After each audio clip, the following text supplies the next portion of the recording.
Borderlands Remastered Game of the Year Edition.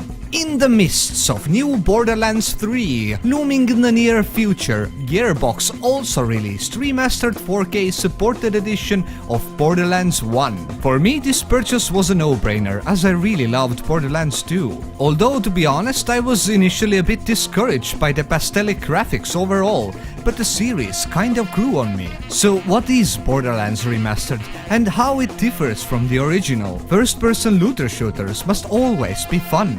What makes those games fun is the loot.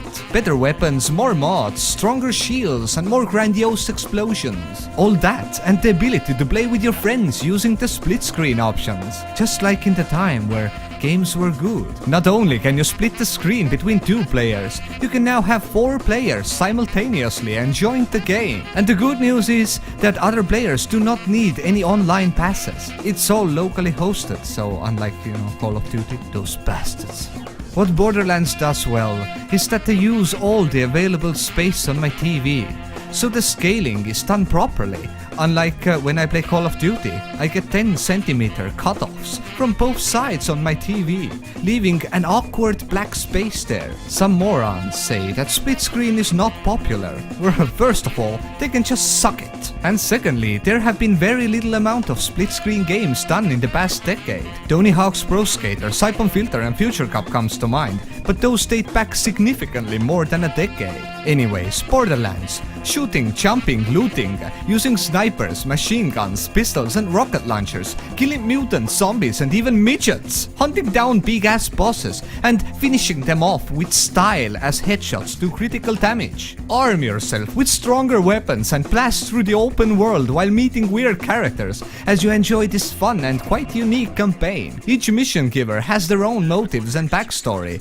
They literally have character. Now the world itself is quite big, especially when you buy the Game of the Year edition. The world consists of several maps featuring different themes. All maps are connected with teleport device, so you can just switch between them. Those regions, of course, have different difficulty requirements as well. Now all this funness is magnificent, but there are some downsides I feel compelled to include. Maps are quite big, empty and somewhat boring. Every now and then, same enemies respawn from the same holes. All those maps can be quite deceitful. You may run a long distance before you learn that it was all a dead end. And to get to your objective, you need to double back and walk another 5 minutes. You can of course use a vehicle, but it can be summoned on specific locations, and they usually tend to get stuck on everything.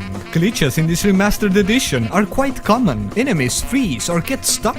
I completed the final boss using a glitch. This can be a useful tool as well, because difficulty of this game is quite remarkable, especially when you are a bit underleveled.